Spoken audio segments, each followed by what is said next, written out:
Welcome to the top 8. Here we go. Jonder Kind. There's so many names that are hard to pronounce. We won the roll. Guess we get to play. 2-land, divination, palace, divination. Yeah, we get to draw a million cards. I'm in. Sign me up. Forest, green deck. Wow, palace familiar, and we really need to hit a land. And we bricked. And nullify is not that good when you have radiant fountain. So we're getting punished. Getting punished. 3-drop, Alpine Grizzly. That card's big game. Alright. We could hold up, cancel, or go for divination, but I think it's too important that we hit our 4th and subsequent land drops. So yeah, we basically need to jump here and hit a land. And we did not. And he's playing more creatures. Alright, we finally hit our 4th land. Okay. So we kind of have 8 cards in hand. We'd like to play something so we don't have to discard, but we unfortunately have all counter spells. So we have so many cards in hand, we don't have enough time and mana to cast all these divinations. So we ship that one, take 7. Hope he plays something that we can counter. Great. We'll definitely use cancel over nullify for mana efficiency. Because if we hit a land, which we don't, we could play 2 counter spells. But here, our plan is to basically play nullify, negate, or probably nullify, anticipate more likely.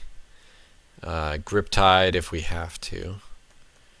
But I would like to take this damage, go to 8, and then if we, we basically just have to counter this spell, and then anticipate. Hope to hit land, which Whisk Away and Jessica Sage would be nice, but we can't do 2 things in one turn. We need to hit lands for Rise of Eagles as well. So here I'm pretty sure we just Treasure Cruise, since that was a pretty sick draw step. And then our only option is either Jeskai Sage, leave open negate, or Griptide. I think we have to Griptide. No, I guess we just Jeskai Sage, chump block. And Epic Confrontation we have to negate, otherwise we would take lethal. So that's actually pretty good because it holds off his 4-2. So that's actually a pretty sick play. Nice little negate. We take our 3 because we could have chumped there, but I think combining this guy with Rise of Eagles might be good.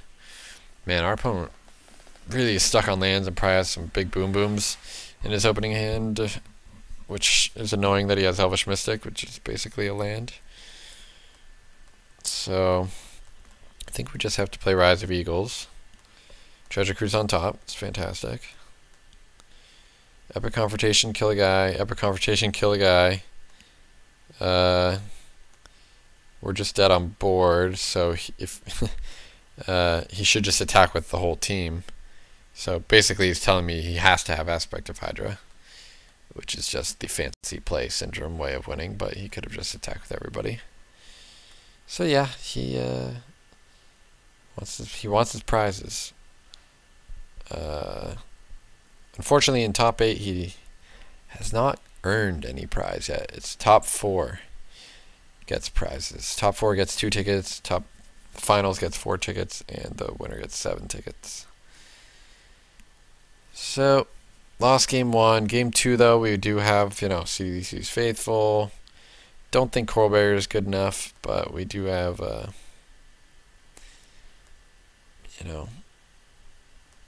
ways to block his 3 power guys, which we happen to have in this hand. So I'm not opposed. I think we want to anticipate into our 3rd land drop more than anything, though. Again, we just want to hit Treasure Cruise, and we do hit the land, and I don't need to hit a 3-drop, so I do want Evolving Wilds, just basically helping Treasure Cruise. So get to play a Sage and land there, so we're only 2 mana away from Treasure Cruise. Now we're only 1 mana away. Now this card is really annoying. Now I figured Nimbus Knight, I could run it out there and trade for it, but then he could just like Epic Confrontation it or something, and I would have no play. So here, I figure, yeah, whatever, I'll just chump. I just want to draw a card. I hope he plays a creature now and gets punished for me drawing Nullify. But... oh. If you're thinking, did I misplay? Why didn't I counter the 3/3? Well, obviously the Sidisius Faithful can handle the 3/3s. My play here is to void his end the 4/2 and then nullify that on the next turn, if possible. And I didn't mind my guy dying, and I think I want Evolving Wilds on top. If I keep Evolving Wilds on top, that allows me to Treasure Cruise and have 2 mana open for Nullify. So, yep, and Cruise, and leave 2 mana open, and that was perfect. I'm fine taking 3, nullifying this Alpine Grizzly. But he plays a 3/4. Again, this card, not that scary because I have Sidisius Faithful, but because it does have reach, it is problematic. It also provides 2 green mana, which is annoying for Aspect of Hydra. So it's just a mana efficient play to counter it, but it is annoying that I'm going to have to deal with this 4/2 in a different way, which I don't like. But I figure I might as well just run this 0/4 out there now and just block the 0/3. If he wants to waste a spell pumping, fine with me. Plays the Grizzly, whatever. Figures I draw the Nullify now. Again, I can go for the same exact play. Void is end it, nullify it. Real mana efficient. Real card economy efficient, I know.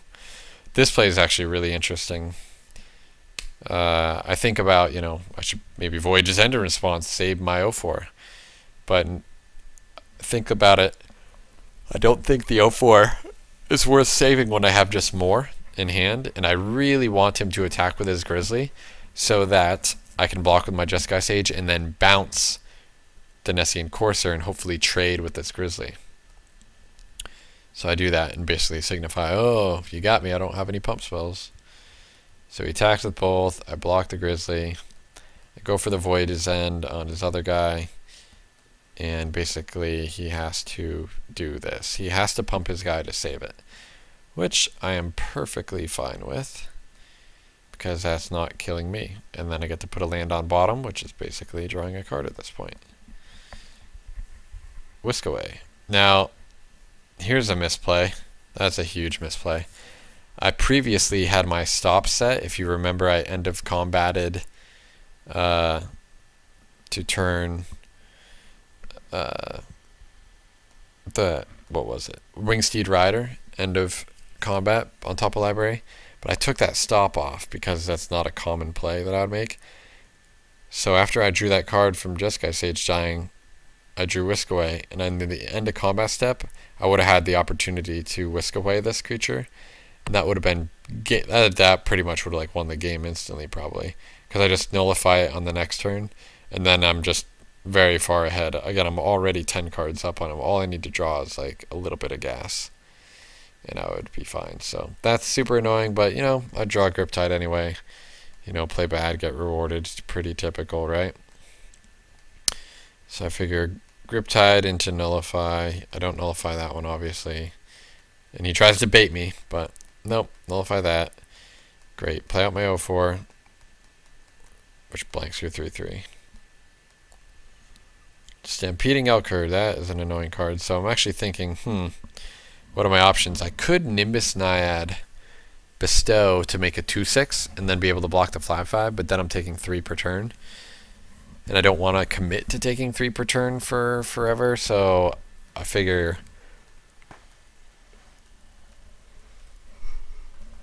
just whisk away, just give yourself the most time. He hasn't shown Ranger's Guile, so Treasure Cruise is exactly what the doctor ordered. Double Divination, that's pretty freaking awesome. Divination, 2 Radiant Fountains, pretty much the worst. Another land is the worst, and Nullify is actually pretty awful too, because we only have 1 mana and he just gets to slam this 5/5 again. So, and another land. So we just drew 7 cards extra than him, and The one nullify only came at a spot where we had 1 mana, and every other card was pretty much irrelevant. So we're committing to taking some damages, but all we need to do is hit like a Grip Tide and we're fine. So anticipate, divination, let's go. Grip Tide finally. Alright, let's Grip Tide this guy. We have 6 mana too, so Grip Tide it, nullify it on the way back down. Yeah, again, we are up 24 cards on him right now. He uses an aspect of Hydra to kill our O4. Great, we have more O4s where that came from. So just absolutely obliterating him on the resource advantage. He's only drawn 7 lands and we've drawn 14. Yep. So here we commit to taking 3 again, which is slightly annoying. But I want him to play a spell just to make use of this Grip Tide, but Rise of Eagles, good one. Again, Benthic Giant, great, just another great card compared to Whirlwind Tide up against this mono green deck, so I'm pretty sure I do want to put 1 Benthic Giant in my deck. Double Grip Tide now. Now we're looking pretty good. Now we can start to clock him in the air. This 2/2 leaves his 4/2 at bay. And just to stop him from attacking even more, now I go for the 2/6. So now I have a 2/2 and a 2/6, and he has multiple 2 toughness attackers. He could have attacked with everything there, and you know, dealt me 6 damage to lose 2 guys. Would have traded with 1, but now he's just putting me in a spot where I can attack more freely, block pretty easily. I don't even need to Grip Tide. I could Grip Tide to just make it so he can't draw cards, but again, I just hit Treasure Cruise and hit Mono Gas, and this game should be over quite soon. Nullify on top seems fine. And he just concedes right now. So, yep. That was that game. We definitely saw the power of Sidisi's Faithful. Definitely gave us a lot of time. And you can even bestow onto it, and you can even attack with it if you want. I never did, but I could have. And he feared it. He definitely feared it. So this hand seems pretty great. Again. Ooh, he's got a Death Toucher. Don't know why he brings that guy in, since it's just really awful against Jeskai Sage. So he's stuck on 2 lands.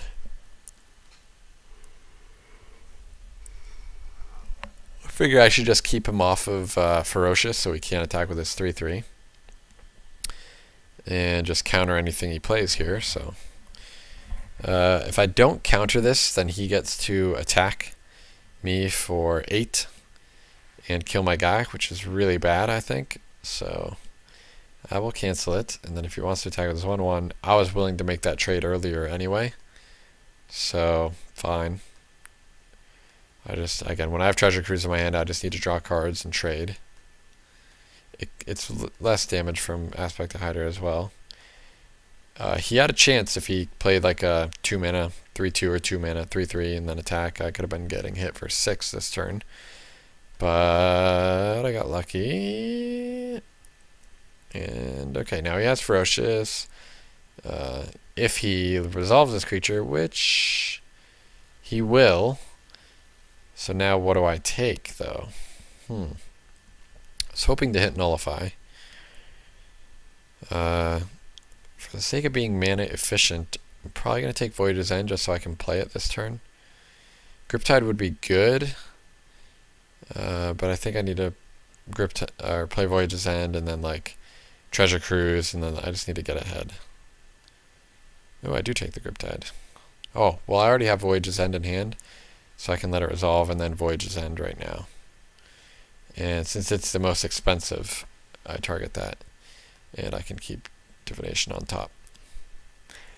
Putting Divination on bottom is close because I'm choked on mana and I have a bunch of card draw spells anyway, and he's got pressure on me, so I might not have enough time to play it, but it's close. So here, after he plays his next 3/1, I'm hoping he doesn't hit a land. He doesn't. I think I'm willing to trade here. I probably should have traded.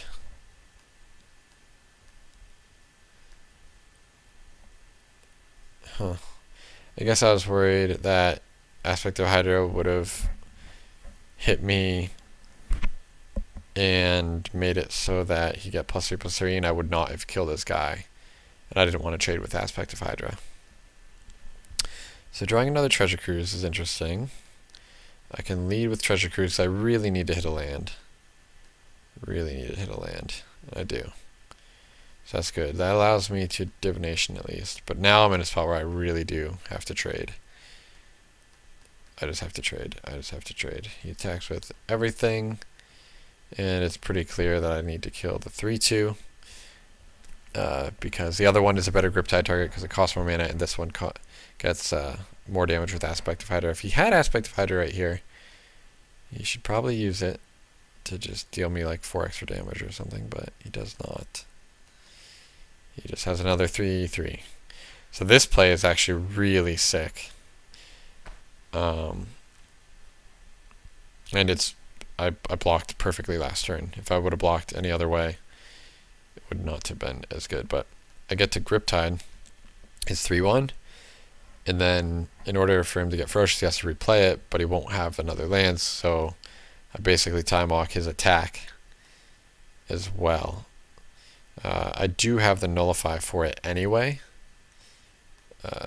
so that's also quite sweet. So I get to Treasure Cruise again. I'm already up 10 cards on him. Hit a bunch of lands, which is kind of annoying. But I get to just slam this guy. I don't have any more counters. Yeah, that I dodged a bullet that turn. I'm just hoping that he didn't play, you know, all he needed to play was a 2-power guy. And then attack for 6, which I would have been forced to have to trade again. Which would have been really, really rough. So now I just want to play Rise of Eagles because 2 of these things is pretty good at blocking a 3/3.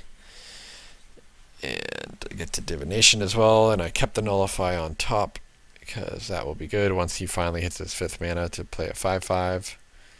So now he gets to double attack. And I'm pretty sure I'm at the spot again where I have so many cards, I have so much card draw in hand, I'm really ready to just trade.